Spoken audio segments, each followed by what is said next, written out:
dos presentes aqui.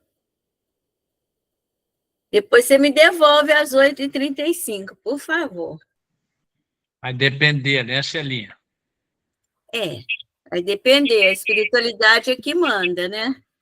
Tá certo. Boa noite a todos. Prazer em revê-los. Essa semana, eu estou uma semana... Parece que os compromissos da doutrina, eu tenho tido alguma dificuldade, mas são inerentes ao trabalho mesmo. Domingo eu não pude fazer uma palestra em São Lourenço. Quarta-feira não pude comparecer a Juiz de Fora. E hoje quase que não consigo chegar aqui. Mas tá bom. Vamos adiante, né? Um prazer imenso em rever todos, uma alegria que a gente possa estar junto e que Jesus, o seu olhar de misericórdia que nos acompanha lá do alto, através, obviamente, desses mensageiros e amigos espirituais que estão junto a nós, permita que a gente possa receber os fluidos de bom ânimo, de esperança, de paz, né? Que tanto carecemos para que a gente possa continuar desenvolvendo essa nossa tarefa aí de estudar e incorporar conhecimento visando exclusivamente, nesse primeiro momento nosso, a nossa mudança, né? A nossa transformação moral aí, né? Levando uma vida com mais seriedade, com mais correção moral, né? Enfim, é isso tudo que é muito importante para nós nesses... Vamos lá. Hoje eu fiquei encarregado das percepções, né, que a gente está falando no capítulo 6 lá do Livro dos Espíritos, das percepções, sensações e sofrimento dos espíritos. E vou trazer uma abordagem aí que vai da questão 244 a 256, portanto, 12 questões aí, mais os subitens aí. Quando eu peguei para dar uma olhada a respeito do que seria o tema, me ocorreu que talvez a gente possa primeiro fazer uma voltinha um pouco atrás para relembrar algumas colocações de Kardec, mesmo no Livro dos Médiuns, no Livro dos Espíritos, na própria Revista Espírita, que vai nos ajudar a entender bastante aí as percepções, sensações e sofrimento dos espíritos. E, obviamente, muita coisa vai ficar para nós, assim, meio que em suspense, o que possa gerar em nós dúvidas, né? Que, aliás, isso é importante, né? A tarefa de todos nós que aqui estamos para desenvolver esse trabalho aqui, de trazer o tema, é de promover reflexões, né? Então, todos nós aqui dividimos o trabalho da aprendizagem, todos nós estamos aqui na condição de aprendizes mesmo, né? E a minha em especial, como é de todos os outros que ocupam essa função, é de promover reflexões, né? Que a gente precisa fazer reflexões, porque nós vivemos um momento, né, nas nossas vidas, nessas nossas reencarnações, são momentos muito importantes para nós, né, da nossa condição de espírito. Nós precisamos recuperar, como diz o Emmanuel, né, nós estamos aqui a caminho de conquistar a humanidade mesmo, né, na nossa condição de humano, né. Quando eu falo conquistar a humanidade, não é nós conquistarmos a humanidade, não, a nossa humanidade, né. Então, é meio que, até a palestra que eu ia falar no Fé e Caridade, que é meio que nós somos meio náufragos, né? Nós somos náufragos, né, na vida. Quer dizer, nós viemos de processo que naufragamos e mergulhamos aqui, mas só que a gente precisa ser náufrago salva-vida, né? Então, com a tarefa, apesar de náufragos, a gente vem com a tarefa de salvar vidas, né, de alguma forma, contribuir para alguma coisa, para o bem-estar do mundo. O objetivo da doutrina não custa nada, eu já devo ter falado isso umas 100 vezes, principal, porque a gente não pode esquecer disso. O objetivo principal da doutrina espírita é o quê? é a transformação moral, ou seja, é a gente multiplicar o máximo que pode os homens de bem no mundo, né? Então, todos nós sejamos pessoas de bem, né? Pessoas do bem, né? Porque há muita pessoa do mal, né? E às vezes temos comportamentos que não são do bem, né? Então, o que mais importa para nós é bem isso, né? Por isso que qualquer tipo de preconceito, de qualquer juízo social, tem que passar muito longe de nós, né? Porque as pessoas precisam ser o quê? Homens de bem, criaturas do bem, né? Então, tem que passar o lago, olha, preferência sexual não interessa, né? A condição socioeconômica não interessa, não é? O partido político que não interessa, eu digo não interessa para nós, no contexto aqui doutrinário. O que interessa para nós espíritas? O que interessa para nós espíritas é nos transformarmos em pessoas do bem, né? Homens de bem, né? É isso que nos interessa. E é isso que a gente precisa entender isso, e mais do que isso, praticar isso nas casas espíritas, no acolhimento às pessoas, né?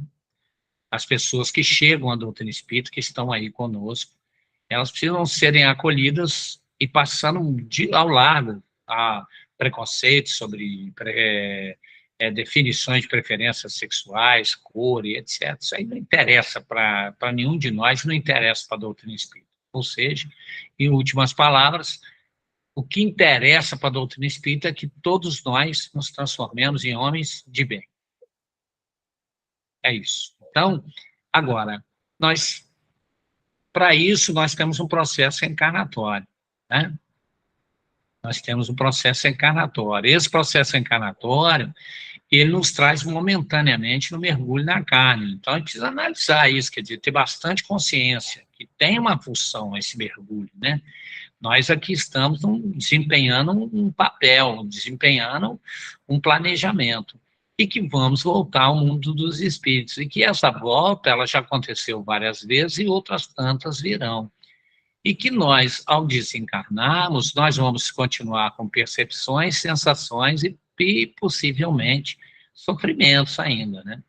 Eu estava lendo hoje, bem cedinho, o Memória do Suicida, tenho feito o estudo ali um pouco mais detalhado, e é interessante, estava uma parte hoje que eu estava vendo, em que eles estão lá, já começando o restabelecimento, vão fazer uma visita à torre, né, de vigia lá, e lá o diretor lá vai mostrar um espírito que está há 38 anos lá internado, Della Penha, né? Não, Penhalva, Della Penha, é outra.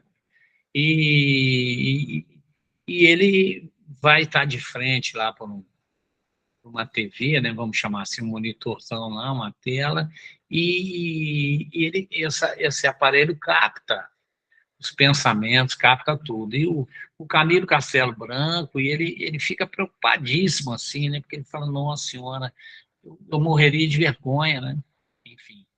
E, e ele faz essa análise, assim, como a gente vai, quanta coisa, e eu comecei a pensar nisso, quanta coisa eu gostaria de esconder, sabe?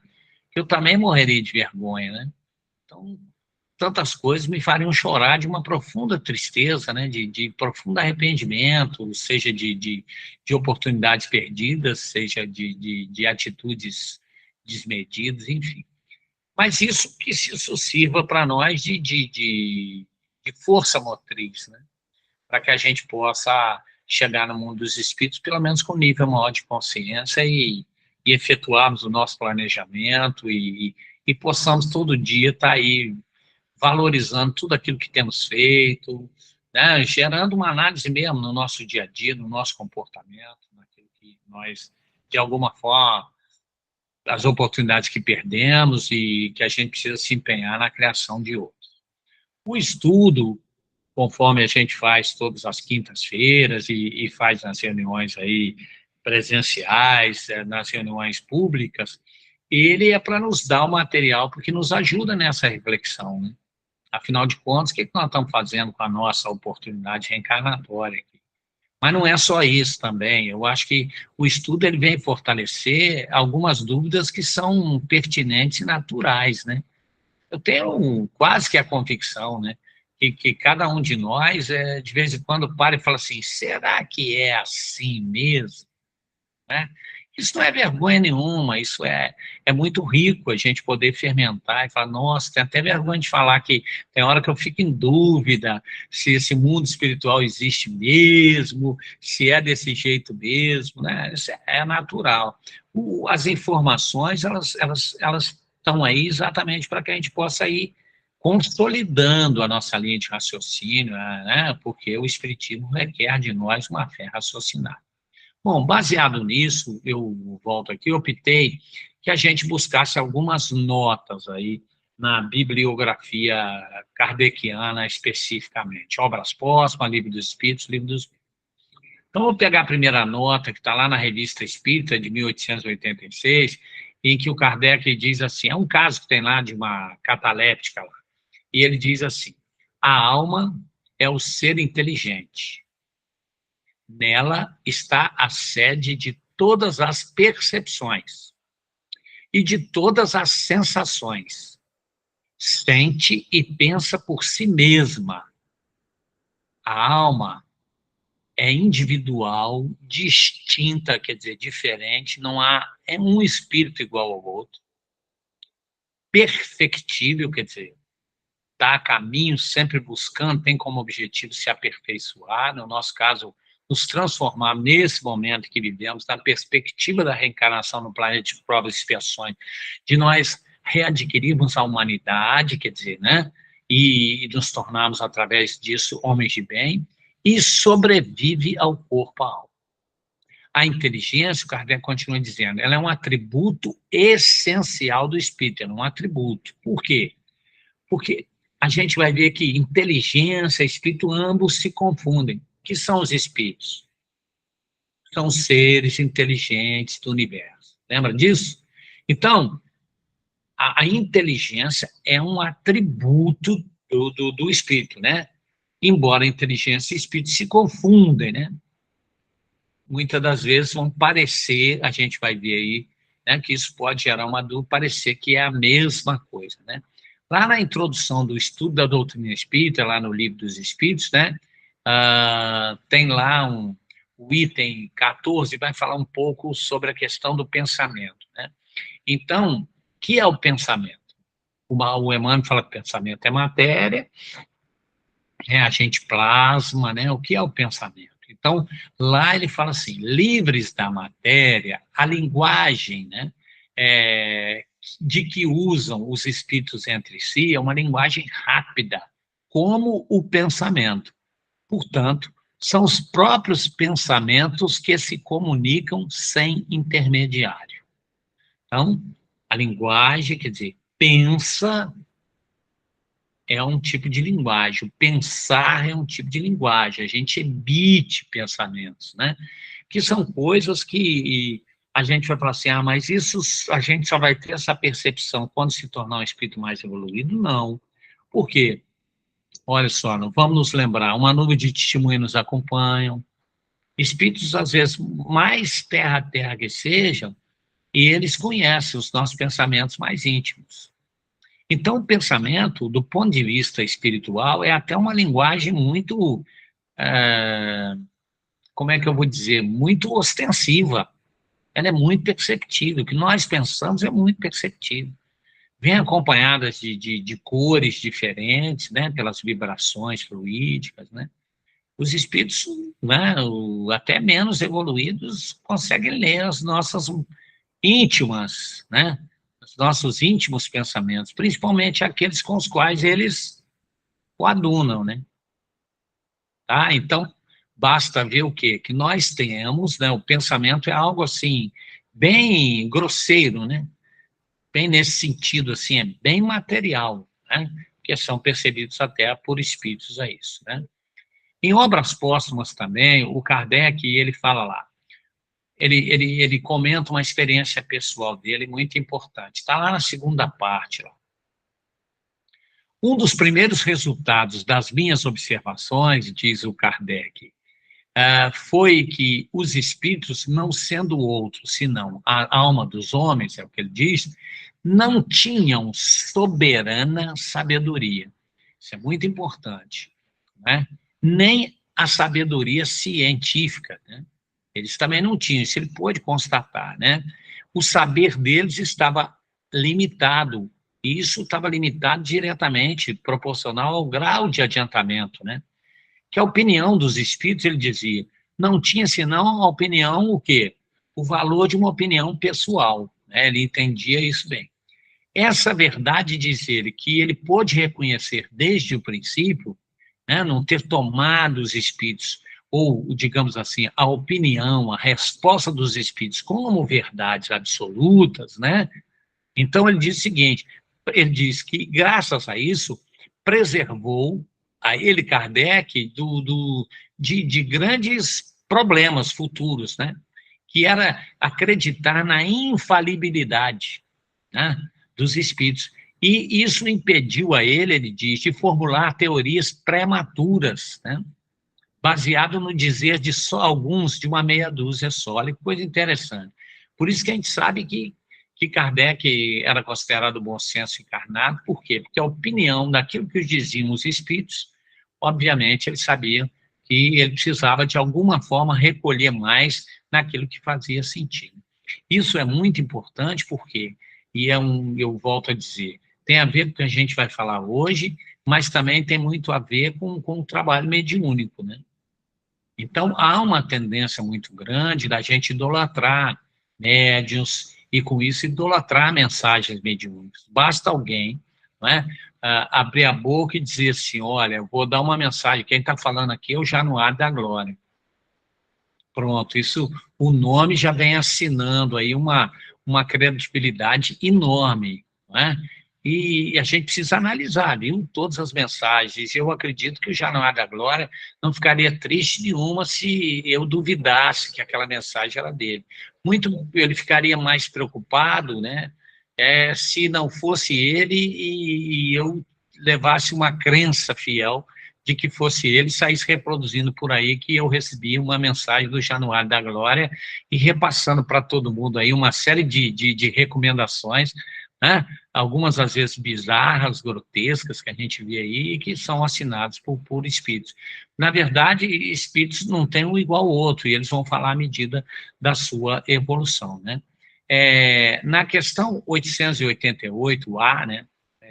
Na questão 888, desculpa, o Espírito de Vicente de Paulo nos informa que a gente não deve se esquecer jamais que o Espírito, qualquer que seja o grau de adiantamento que ele esteja, né, a sua situação como encarnado ou até mesmo na erraticidade, a gente já aprendeu o que é erraticidade, ele vai estar sempre numa posição em que ele vai estar colocado entre um superior que o guia e né, inferior para com os quais ele tem deveres a cumprir. Então, qualquer um de nós, encarnado ou desencarnado na erraticidade, estamos sempre colocados entre um espírito superior que nos guia, né, que nos ajuda a nos aperfeiçoar, e para com os quais nós temos deveres iguais a cumprir.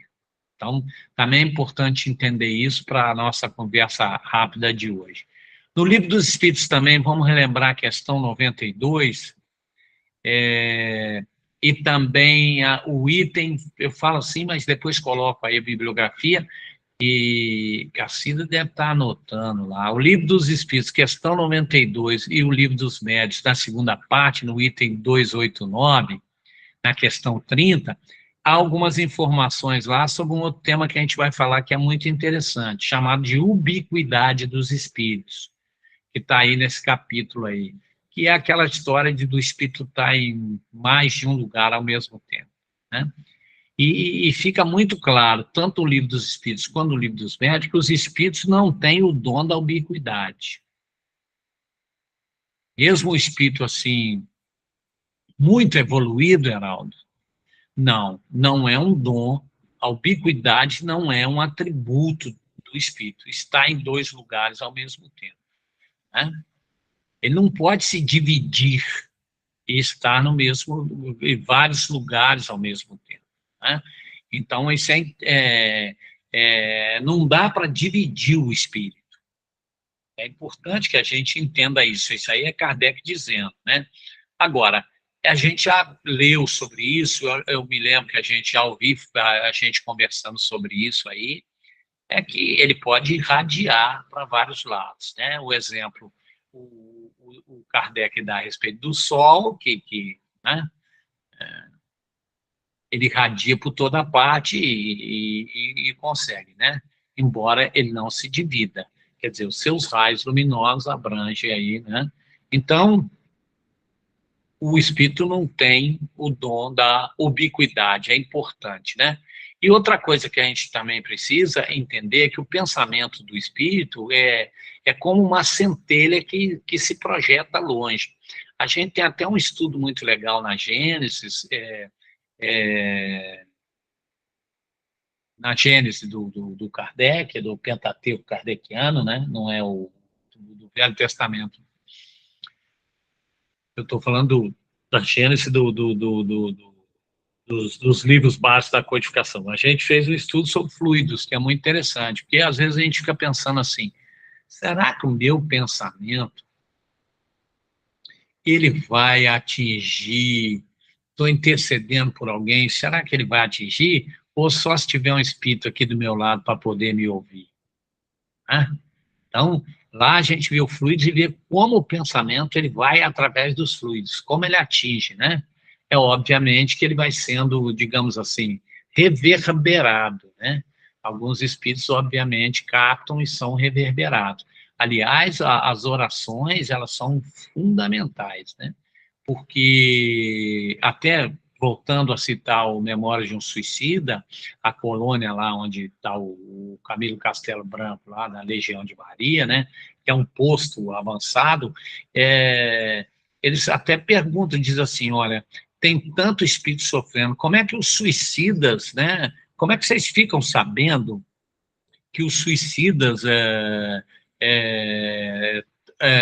tá se alguém se suicidando, tá alguém entrando lá no Vale da Sombra dos Réprobos, como é que vocês estão aqui, como é que vocês sabem, né? Quer dizer, tem uma câmerazinha aí, todo mundo olhando cada encarnação, cada indivíduo, quer dizer, realmente não faz muito sentido, né? A gente diz, não, mas tem aparelhos que eles cobrem o mundo todo até o momento. Então, eles falam o seguinte, existem sim, mas existe uma série de colaboradores, né? Existem aqueles espíritos que são obsessores, iniciando um processo, foram obsessores terríveis e estão iniciando um processo de arrependimento. Eles conhecem muito bem essas zonas purgatoriais, eles ajudam, dão notícia, mostram os locais onde são, para que os espíritos possam ir lá levar o socorro. E ele fala de uma coisa interessante, as preces intercessórias que chegam, não é? Então, por exemplo, eles captam preces intercessórias de alguém que não tem ninguém que não seja amado por alguém, né?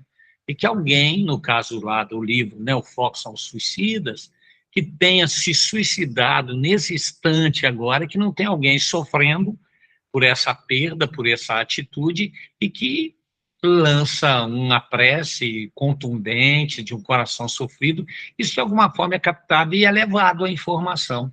Né? Assim que os postos de socorro trabalham muito, os postos de socorro trabalham muito, né, nessas percepções que voluntariamente, por isso que as nossas preces intercessórias, elas são importantes, né? Quando a gente vê uma notícia muito triste, um acontecimento, antes que isso aguce apenas a nossa curiosidade de saber detalhes de determinados acontecimentos nefastos, desastrosos, desequilibrados, que a gente possa, pelo menos, endereçar um pensamento ao alto, né, pedindo a espiritualidade mesmo que a gente não conheça, mas que esteja lendo uma notícia ali, porque tudo isso serve de comunicação, para que os espíritos possam enviar socorros. Eu achei isso muito interessante, porque eu não tinha pensado nessa perspectiva desses auxílios, né, que a gente acha tão pequenos, né, tão mínimos e que isso tem um soma e agrega demais no trabalho de socorro aos espíritos sofredores, principalmente aqueles recém-desencarnados ou aqueles que se encontram aí pelos lugares mais inóspitos aí, né? Igual eles falam, há regiões umbralinas que são lugares inóspitos, né? Muito mesmo, cavernas, florestas muito densas, inóspitas, e que os espíritos, né, já que com a consciência de que são desencarnados já, mas portadores ainda de muita maldade, né, de muito espírito de vingança, levam espíritos incautos, né, desencarnados, escravizam-no, e fazem até acreditar que aquilo ali é o reino deles, que eles que criaram, em lugares inóspitos da natureza aí, né? Para impingir lá colônias de muito sofrimento. E esses espíritos, se não fosse como a Legião de Maria e tantos outros postos de socorro que fazem essas caravanas em busca, esses espíritos não seriam socorridos, né? Isso por quê? Primeiro, porque eram espíritos que se associam àquele mal porque cometeram suicídio ou porque não tinham condições morais mesmo na sua encarnação, né? Então, há uma lei de causa e efeito, né? De meritocracia, de afinidade, né? Então, imagina, enlouqueceriam e não conseguiriam sair desse lugar nunca, quer dizer, ficariam sob o jugo dessas entidades aí séculos e séculos e séculos e séculos, quer dizer, como é que seriam descobertos, né? Então, isso ajuda demais. Os próprios guias e protetores desses indivíduos, obviamente, comunicam, enfim. E há uma coisa muito interessante isso aí, né? Que são também, né? Então, a ubiquidade não faz parte, viu? E é importante, não é um atributo. Espírito não se divide, não dá. Nem o espírito superior, não. Ele está dizendo aqui que o espírito não dá para se dividir. Irradiar é outra coisa, tá? Agora, claro, os espíritos também não irradiam com o mesmo poder, a gente sabe disso, né? Espíritos são diferentes, a gente costuma, em nível didático, dizer, os espíritos puros, os espíritos mais evoluídos, mas também, isso também é muito proporcional, né? Ou seja, o poder de irradiação, ele depende do grau de pureza de cada um. Eu presenciei uma vez um fato muito interessante numa reunião mediúnica, né? Daí essa habilidade que os espíritos encarnados têm de visitar, assim, mais de um lugar muito rapidamente, né? Digamos assim, pela velocidade do pensamento. Isso é outra coisa, mas se ele teve em 2, 3 lugares, ele foi a um, a outro e a outro. Ele não se dividiu. Mas eu uma vez presenciei uma reunião em que havia um pedido ali naquele momento a respeito de para uma família. E tinha um espírito, um guia protetor de uma médium lá, ela já desencarnou, a Celinha conheceu, a Ritinha, eu tenho certeza que conheceu, dessa turma que está aí, talvez a Vera, talvez a Claudinha, Eduardo, era a avó Yara, mãe do Zenóbio, né? Todo mundo conheceu também. A Ritinha conheceu bem a avó Yara e ia na mocidade, né? A avó Yara, eu me lembro, a gente era muito querida, ela já com quase 90 anos, eu lembro que a gente foi fazer um curso de Esperanto lá no centro, né? E aí começamos a ministrar Esperanto. Para minha surpresa, chega ela lá como aluna, matriculou com um caderninho dela e para aprender Esperanto, eu lembro, ela fazia as anotações, ligava para mim, isso, para me perguntar as coisas, era muito interessante, né? Ela era a aluna mais aplicada que eu tive naquele curso lá. Eu não sei se a Linha lembra, a Rita, a gente lembra, né, Celinha? Ela era demais, ela com o caderninho dela e ela com 90 anos de idade, e era uma médica com 90 anos. Mas eu queria contar outra coisa, foi bom lembrar da avó Yara, né? A dona Yara era uma médium muito querida, né? E fazia parte da mocidade, ela gostava de ir às reuniões da mocidade, né, Celinha? E a avó Yara, na reunião, ela tinha um espírito protetor, né? E alguém fez um pedido a ela, dizendo assim para ela, para que ela olhasse, né, parece que tinha uma criança doente, alguma coisa, um lar, e falaram, olha, ela está lá na rua tal, bababá, etc., né, como se falasse o endereço. E foi muito instantâneo, interessante, né, porque falaram com ela, assim, né, com o espírito ali, né, na psicofonia, e ela agiu da seguinte forma: mal acabou de falar o endereço, ela fez assim, ué, mas não tem ninguém lá? Quer dizer, o espírito tinha se desblocado rapidamente e voltado, quase que de imediato, né? Ela disse, mas não tem ninguém em casa. Né? Então, quer dizer, ela foi dar o socorro naquele momento em que estava se pedindo, e eu me lembro que a gente nem percebia ela ter se desligado do médium, né? Foram questões ali de segundo que ela caladinha se ouviu, e ela respondeu assim, mas não tem ninguém em casa. Né? Então, quer dizer, essa velocidade do pensamento. Então, o espírito pode ir a mais de um lugar, obviamente, e vai rápido, né? Então, o espírito é uma unidade indivisível, tá ok? Né? Agora, pode estender o seu pensamento em diversas direções, sem se dividir. Tá claro isso? Tá? Então, quando se fala em ubiquidade dos espíritos, é nesse sentido que a gente deve entender né, a fagulha que se projeta ao longe, né? E a claridade dessa fagulha pode ser percebida em vários pontos, digamos assim, do horizonte. É isso? Então, vamos lá. Bom, relembrando tudo isso, a gente, vamos já entrar ali na questão 244, para ir a caminho da 256. Eu fiz um apanhado geral, né? Porque as perguntas e respostas estão no Livro dos Espíritos, fiz um apanhado geral, e aí, obviamente, isso faz com que vocês, todos nós, voltemos ao Livro dos Espíritos para dar uma olhadinha nessas questões aí, que aí a gente, né, ganha um tempo aí. Bom, vamos com alguma dúvida? Então, vamos adiante aí. Celinha vai acompanhando, olhando, Ritinha aí, que é quem eu estou vendo, e se alguém levantar a mãozinha aí, tá? Bom, a alma, uma vez no mundo dos espíritos, a outra coisa que é muito importante, ó, quando nós desencarnamos, só aqui, ó, nós somos 21 pessoas, aqui nesse grupo. Nós não somos uns iguais aos outros. Não existe um espírito igual ao outro, vamos dizer assim, né?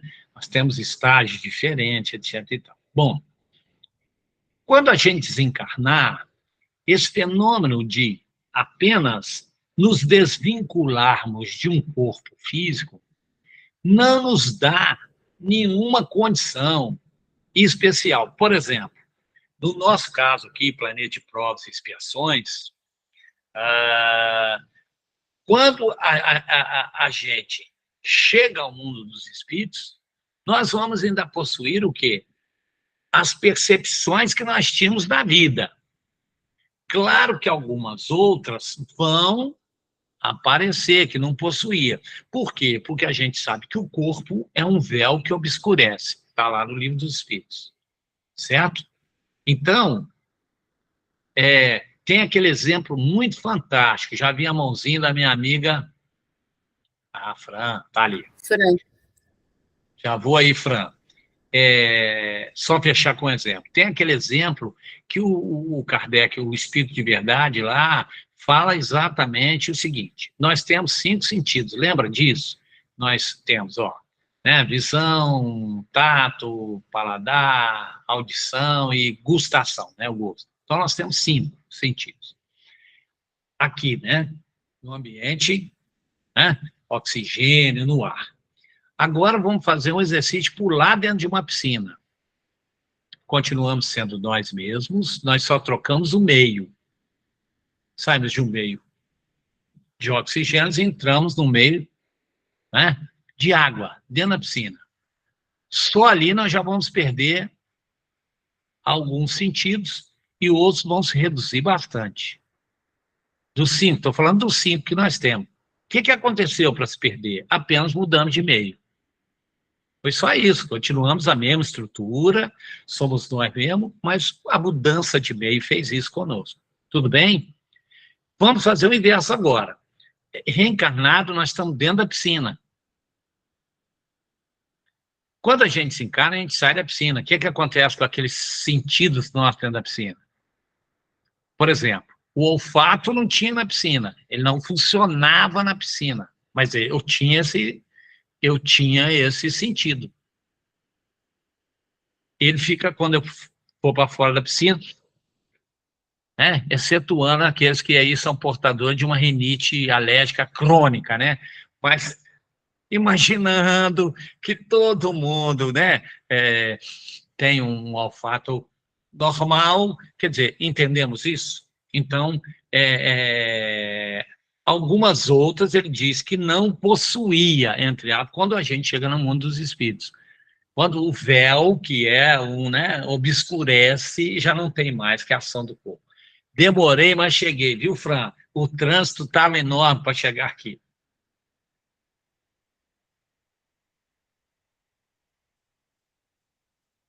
Microfone, Fran. Ah, desculpa. É só uma contribuição, porque eu estou lendo um livro em que ele fala sobre o padre Justiniano, quando chegou no mundo espiritual, né? Depois que ele desencarnou, e tem um trecho que, quando eu vi o tema da sua exposição de hoje, eu até marquei aqui para, na hora que chegasse o momento, eu comentar. Porque ele estava, então, num lugar, né, numa espécie de enfermaria, e aí ele fala assim que ele pediu para a enfermeira que fizesse a gentileza de providenciar uma navalha para ele fazer a barba durante o banho. E que aí ele fala o seguinte, que ninguém imagine que as impressões da matéria cessem após o espírito ter deixado o corpo físico na Terra, embora a maioria imagine por aqui um mundo etéreo e irreal. Então, eu achei muito interessante sobre essa conservação, né? Tanto é que ele menciona que muitos não têm a consciência de que saíram da carne justamente por causa dessa conservação das sensações, né? Pelo menos Isso. a princípio, né? Não, muito bem, muito bem. O seu exemplo está corretíssimo, muito bem colocado, muito bem ajustado e vai estar contribuindo demais para a nossa reflexão. Está muito bem colocado. Até agradeço em nome de todo mundo essa preocupação de ter essa gentileza de enriquecer. Quer dizer, eu acho muito interessante que todos tragam mesmo para enriquecer. Veja bem, a palavra para isso, a Fran colocou bem. Tem a percepção, a sensação, porque ele é portador de um perispírito só, ele não tem corpo físico. No perispírito não cresce barba.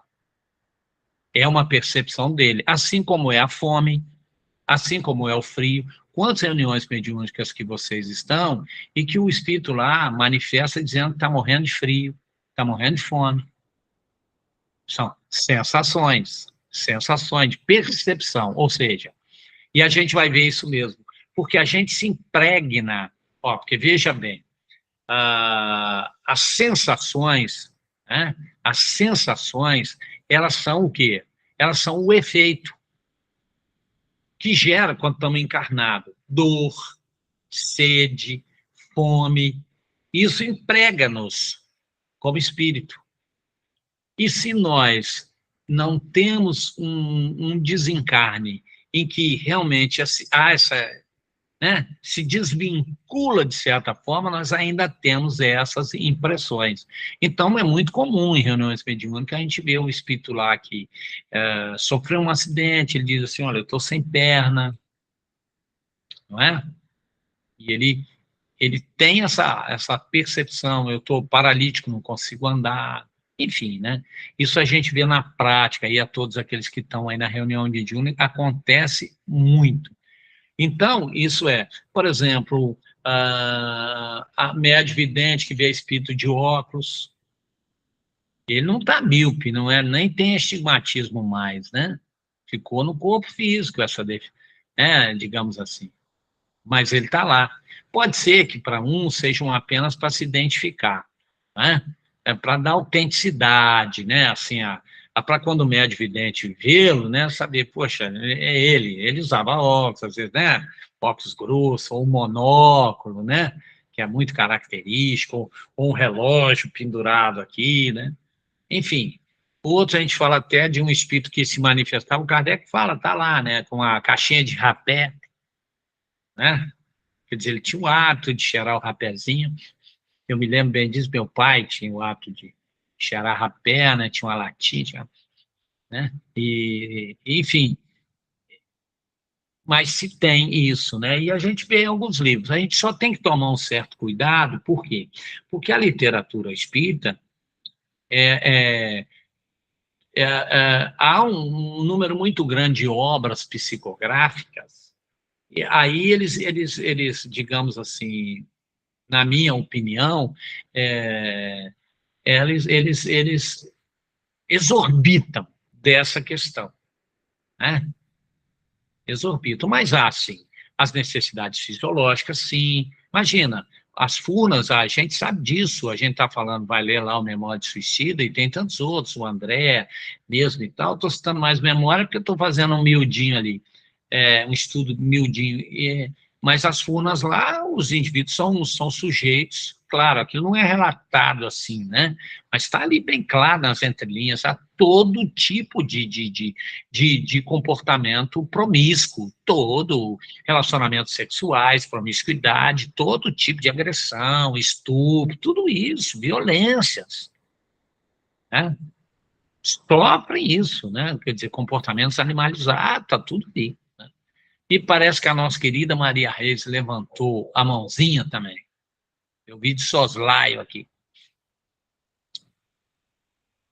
É mesmo, Marcelinho? Muito obrigada pela nossa querida. Fico Ah, feliz. sem dúvida alguma. Foi sincero. É nesse livro aí que você falou que está lendo, Memórias de um Suicida, Sim. o Camilo Castelo Branco suicidou com um tiro no ouvido, não é isso? Uhum. Aí ele tinha essa sensação, e dizem que todos os suicidas passam por essa sensação horrível. No caso dele, foi o tiro. Ele ouvindo o tempo todo aquele tiro e aquele sangue escorrendo. Sim, sim. Não é assim? Isso, é exatamente isso. É o que a Fran introduziu aí da questão da percepção. Assim como tem das dores, aí tem a crescendo baba, tem a fome, tem o frio, que são sensações que são de origem, né, fisiológica, e que, portanto, se eu não tenho corpo, ela não se justifica, né? Mas a gente vai ver aqui para frente, está logo aqui embaixo, a questão dessas sensações, por que elas realmente acontecem, tá? Ok? Uhum. Posso? Obrigada. Pode. Andiamo, então.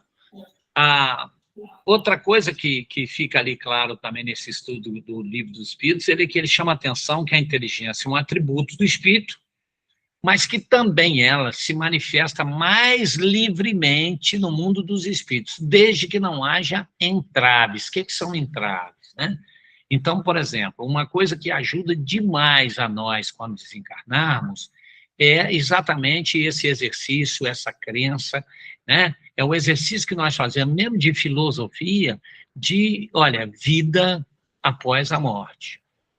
Mesmo com toda a dificuldade que muitos de nós vão passar, de passar pelo processo ainda da dificuldade, porque não se engane, não tem passaporte, espírita não tem passaporte espiritual, o cara que desencarna já tira a carteirinha e fala, opa, sou espírita, e já vai direto para matricular em nosso lar. Então, nós vamos passar, cada um vai passar pelo processo que tem que passar, porque nós sabemos o quê? Que não basta só acreditar, isso ajuda demais, porque imagina o Heraldo na condição de sofredor quando desencarnar, e se vê ali rodeado de espíritos, né? Eu, pelo menos, vou me lembrar o seguinte, a prece ajuda. Porque eu cansei de ler isso no livro na obra espírita, em todos, sobre a ação da prece, etc. Né? Vou me lembrar do André, o dia que ele fez uma prece sincera, Clarencio, né? Opa, quem sabe? Né? Então, o nosso comportamento vai ser diferente, embora ainda a gente vai achar que tudo é muito novo, vai ter aquela dúvida, já cheguei ou não cheguei? Estou sonhando, não estou sonhando, né? Podemos, claro, e está sujeito a uma série de coisas. Então, são entraves, né? E que a gente leva um tempo para tomar pé das coisas, não é uma coisa muito assim, toque de mágica, que é o que a Fran disse, não podemos ir iludidos com isso, né? Bom, claro, quanto mais evoluídos estamos, o quê? As percepções ficam o quê? Né? Elas ficam cada vez mais claras, mais abrangentes, né? Agora, os espíritos ignorantes, eu vou só me colocar nessa classificação, eles são mais ou menos ignorantes em todos os assuntos. Isso até é bom, importante, porque tem gente que adora consultar médium e acha que tem um espírito ali falando, esse espírito sabe com quem vai casar, se deve casar, que vai arrumar a vida dele, que vai fazer isso, que vai fazer aquilo, né? Então, acho que só porque veio da boca de um médium, não leva nem em consideração que muitas das vezes nem tem um espírito ali, né? Que às vezes é uma produção muito mais anímica, é o próprio médium, às vezes até não é mal intencionado, não, ó. Mas aí fala e dá conselho, é um negócio complicado, né? Imagina, eu conheci várias casas espíritas em que o atendimento fraterno era feito por médium incorporado. Então, era uma fila para falar com determinado espírito. E tinha outros lá, coitadinho, que não ganhavam um freguês, né? Porque o outro espírito ali já era mais famoso. Aí você ia lá, porque a médium, né?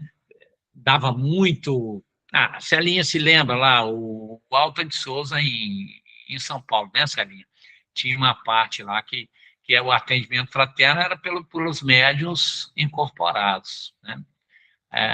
Eu falo com a Celinha porque todo mundo sabe, eu, Celinha, coincidentemente, morando em São Paulo, a Celinha de um lado e eu completamente do outro, a gente se encontrou no metrô da Sé, um lugar também cuja probabilidade de se encontrar era muito grande, e a Celinha procurando o centro espírita para ir, eu falei, eu já achei, ela falou, então, estamos juntos, e a gente pôde trabalhar na reunião mediúnica lá durante um tempo, e nesse centro, que é muito bacana, mas ele tinha esse tipo de atendimento, e tinha uma médium lá que tinha uma fila danada, que o espírito, e às vezes o espírito falava algumas coisas que eu falava assim, puxa vida, eu conheço uns encarnados que vão dar conselho melhor, mas aí era uma questão de...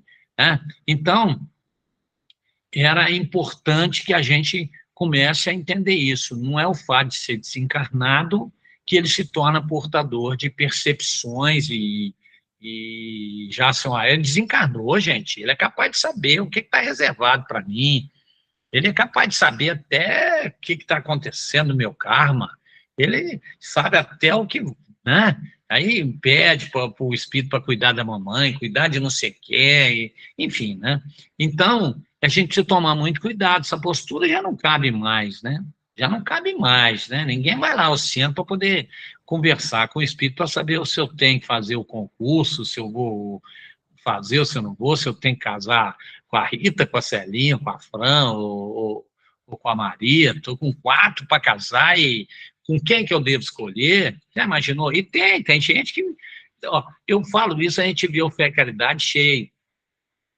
Graças a Deus. Agora, bota uma salinha lá com alguém que vai receber um guia protetor, pra vocês verem só o que vai acontecer. Né? A gente tem que tomar um cuidado danado com a cirurgia. Tem que ter muito critério, tem que ter muito... Bom, mas isso é outro assunto. Entenderam? Então, a gente precisa entender o assunto nosso aqui. O foco é o seguinte: desencarnou não quer dizer que tem uma visão ampla, uma percepção, e tudo aquilo que ele diz é exatamente, ele é limitado, porque ninguém, né? Então, vão fazer julgamentos diferentes, né? O Pedro contou uma história, se eu não estou enganado, foi quinta-feira passada, ele contou uma coisa muito interessante do Divaldo, né?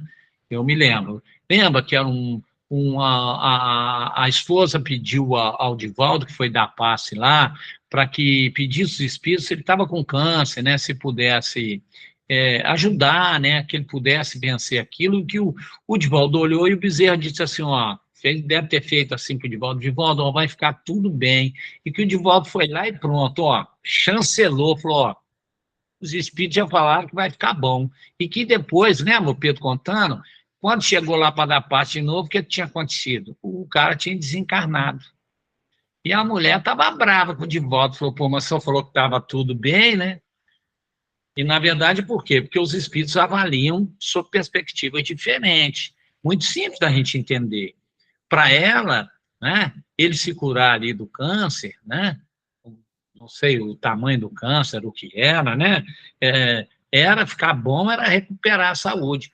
O Bezerra era desencarnar, o cara ia ficar livre daquele fardo, daquele corpo, imagina, né? Já ali com câncer, em metástase, aquele sofrimento todo, quer dizer, para o Bezerra foi simples, né? Não, vai ficar tudo bem, vai melhorar. Na verdade, os espíritos veem sua perspectiva. Fica uma lição para nós, viu, gente? Toda vez que vocês constaram um espírito com problema de saúde e ele fizer assim para vocês, ó, sua situação não está boa, não. Fica feliz, vocês vão continuar encarnados. Agora, se ele fizer assim, vai melhorar, pode começar a preocupar, né?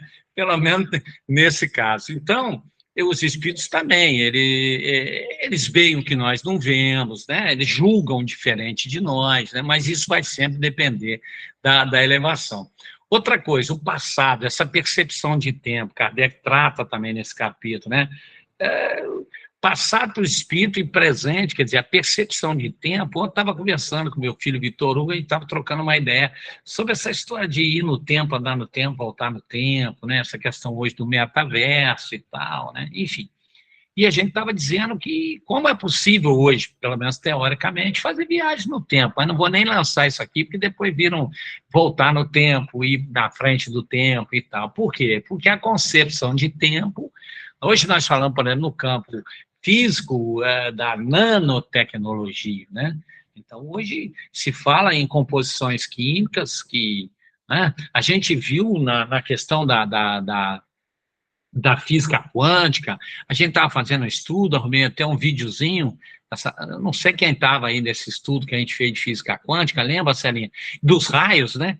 Dizem que os raios, eles vão sempre em linha reta, né? E enquanto um obstáculo, e, na verdade, a gente viu que colocava um obstáculo e os raios, por uma força que não se conhece exatamente, por uma lei que não se conhece, eles se desviavam do objeto para achar atrás um buraquinho, furinho, para que pudesse penetrar. Então, até a questão da penetrabilidade dos espíritos, que às vezes muita gente discute, fala, como é que eu estou com o quarto fechado? Como é que o espírito entra pela parede? Como é que é? Né? Então, a gente vê, e aquilo ali é só física quântica, não tem nada de espiritismo. Né? E a gente viu que pela física quântica já tem uma explicação. Então, poxa, claro que é possível essa energia, o espírito passar pela parede. Bom, enfim, também é assunto para outra coisa, mas eu lembro, a gente fez um estudo sobre, né, Celinha? Exatamente, foi um estudo bom, né? E isso é essa questão do tempo também. Para os espíritos, só os muito terra-terra que ainda tem essa percepção, né? Do tempo ali, né? De 60 minutos, bom, a percepção do tempo para os espíritos, quer dizer, imagina você ver uma eternidade, quer dizer, qual é o tamanho do universo? Né? A gente está acostumado a medir em quilômetro, então quando eu falo assim, poxa, eu vou daqui para Campo Grande, aí eu vou andar quase 2.000 quilômetros, nossa, é longe demais, né? Depende da velocidade. Hoje a gente fala e se mede distância dos átomos em velocidade da luz, né? Você vê, o Sol mais próximo do nosso Sol é Sirius, né? Está só a 9 anos e meio luz. Ou seja, viajando a 300.000 quilômetros por segundo, em 9 anos e meio a gente chega em Sirius. Só 9 anos e meio. Né? Claro, mas viajando a velocidade de 300 mil quilômetros por segundo, né? Qual é a nossa galáxia vizinha aqui de condomínio? Nós estamos na nossa Via Láctea aqui, né? A nossa galáxia, a mais próxima a nossa vizinha de porta, vamos chamar assim, é Andrômeda. Só 25 anos-luz, né? A 300 mil quilômetros por segundo, em 25 anos chegamos lá, né? Rapidinho, é vizinha de porta aqui, Andrômeda, com a galáxia vizinha nossa, né? Então, mas isso a gente sabe que é o quê? Nós andamos nada. Quer dizer, esse universo, como é que eu vou mensurar isso? Não tem nem fim, não tem em cima, não tem embaixo. Estou no universo em cima, estou no universo embaixo. Quer dizer, esses conceitos não existem. Tempo não é esse tempo, né? A velocidade, aliás, né?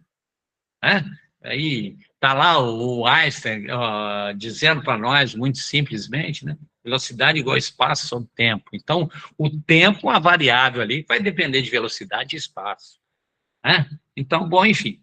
Então, isso faz com que a grande maioria dos espíritos, o conhecimento deles de futuro depende do progresso espiritual, né? Alguns podem até entrever, mas não, né?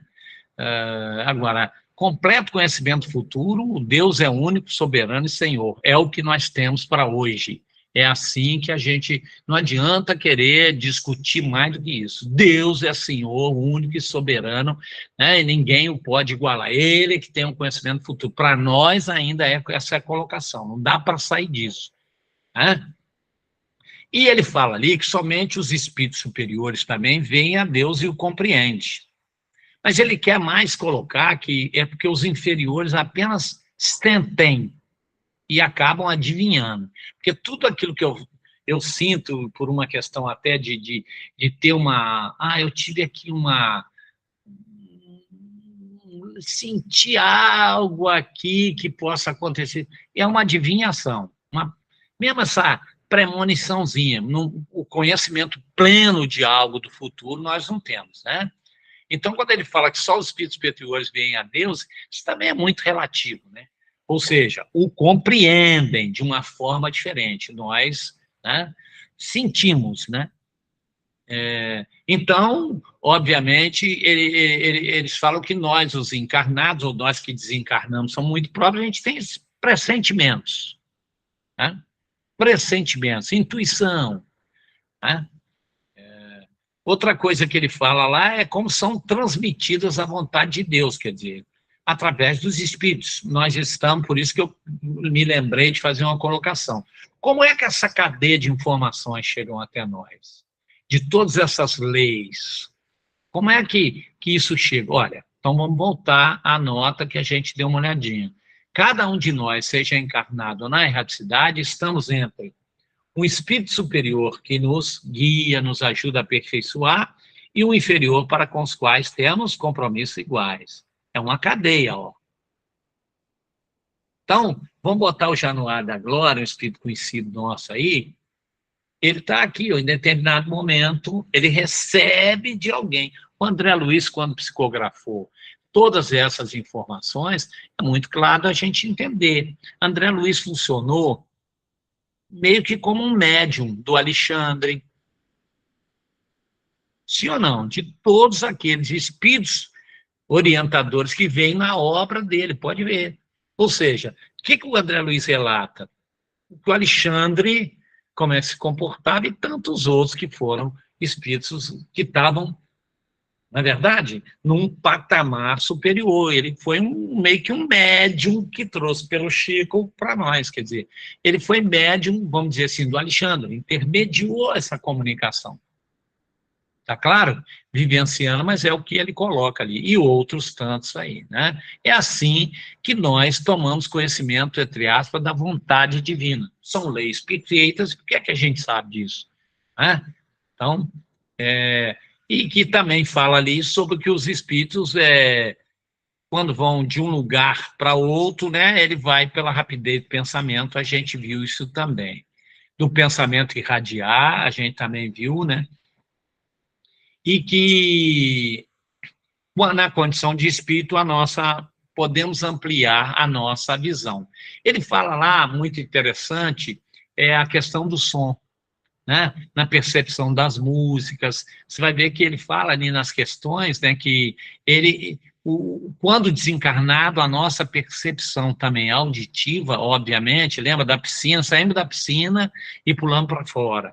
Então, ele fala ali, ó, né, muitos dos nossos sentidos aqui encarnados, obtusos, não conseguem perceber. Agora, isso é todo espírito? Não, obviamente, aqueles que já desenvolveram uma certa sensibilidade para a arte, né? Ou, obviamente, imagina uma música celestial, mas quem não consegue se emocionar, por exemplo, Chopin, o Noturno da Gota d'Água, né? Vai ouvir o Noturno da Gota d'Água de Chopin e não consegue se emocionar, dificilmente vai se emocionar, talvez, né? Imagina com uma música espiritual e etérea, né? Não é verdade? Né? Então, há também esse desenvolvimento dessa sensibilidade para a questão da arte, né? E que para a questão da própria filosofia, naquilo que eu penso, naquilo que a gente tem sempre pensado, né? De acordo com os valores, é isso que nos leva, depois de desencarnado, a ver isso tudo, né? Vai dar para terminar, viu, Celinho? Ou seja, o espírito só ouve e vê aquilo que ele quer. Então, o espírito desencarnado só vai ouvir e ver o que ele quer, não é verdade? Ou seja, o espírito que fica muito do nosso ladinho, ouvindo a conversa, que guarda a fofoquinha, esse espírito curioso não é um espírito realmente. O espírito que tem uma certa evolução, ele não está muito aí para essa rotina nossa humana, né? Então, ou seja, espíritos vão ter, é preciso que nós desenvolvamos as nossas qualidades sensitivas, tá? Senão não vamos conseguir nos enebriar da música celeste, quer dizer, vai para nosso lar, aí tem lá a praça da música, etc. O que adianta? Muitos não vão conseguir, né? É preciso que a gente, as qualidades sensitivas nossas, então ouvir boas coisas, né? Ouvindo Eguinha, Pocotó, aí vai ser difícil mesmo, né? A gente se desenvolver aí essa sensibilidade artística, né? Isso também é muito importante. Assim com as belezas naturais, né? Então, é muito bom o pôr do sol, admirar a natureza, né? Isso é desenvolver, né? As nossas percepções, né? As nossas qualidades sensitivas. Isso é um exercício. Então, sabe, buscar esse tipo de coisa, né? Para que a gente se torne mais sensíveis a isso, né? É o desenvolver a aptidão, assim, de apreciar, de buscar compreender, que vem da apreciação, quer dizer, imagina esse costume de se sentar e ver o pôr do sol, né? Quem mora em Juiz de Fora é uma beleza, vai ali para Ibitipoca, imagina, ver o pôr do sol lá em cima em Ibitipoca, imagina, né? O nascer do sol, né? Quer dizer, a gente, veja bem, aptidões que a gente se desenvolver para apreciar as belezas da natureza e compreender, porque isso nos leva a elucubrações, né? A se enebriar dessa beleza, dessas coisas todas, né? Ou seja, qual é a diferença do espírito elevado? É porque essas belezas, né, eles veem no conjunto da obra, é o conjunto da obra.